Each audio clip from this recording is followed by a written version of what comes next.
سلطان و فرمان روای قلب من،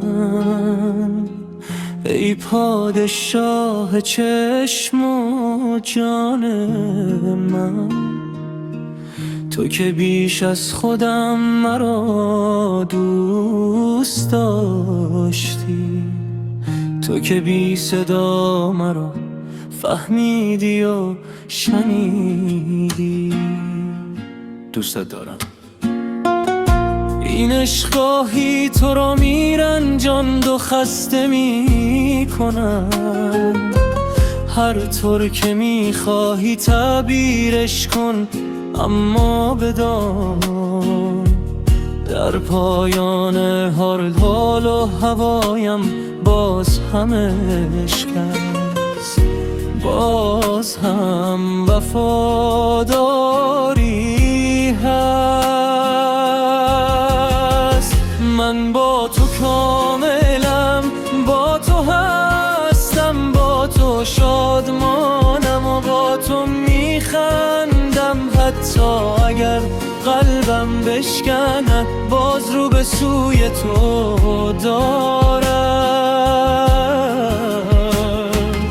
آن که چشمم میبیند، آن که دلم دوستش دارد، تویی راه من به سوی توست.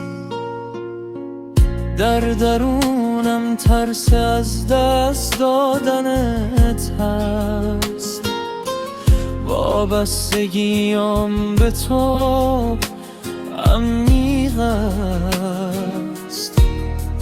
گاهی میتوانم دست بکشم، درست است، اما کسی که نمیخواهم از او دست بکشم تویی.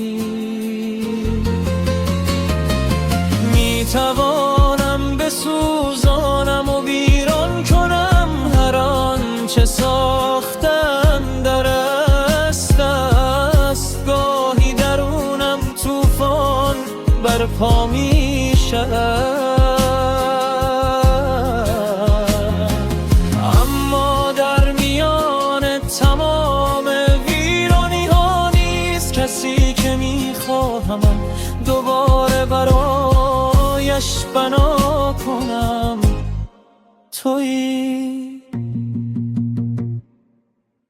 تو قهرمان منی، زره و سپر منی،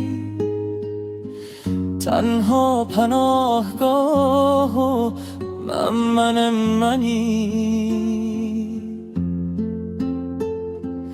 ای صاحبان دل بلند که ناز و هر حال مرا میفهمد، در این دنیا تنها تویی. من با تو کاملم، با تو هستم، حتی اگر قلبم بشکند.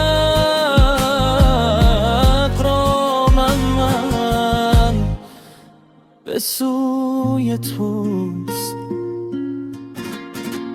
تنها انسانی که چشمانم میبیند تویی.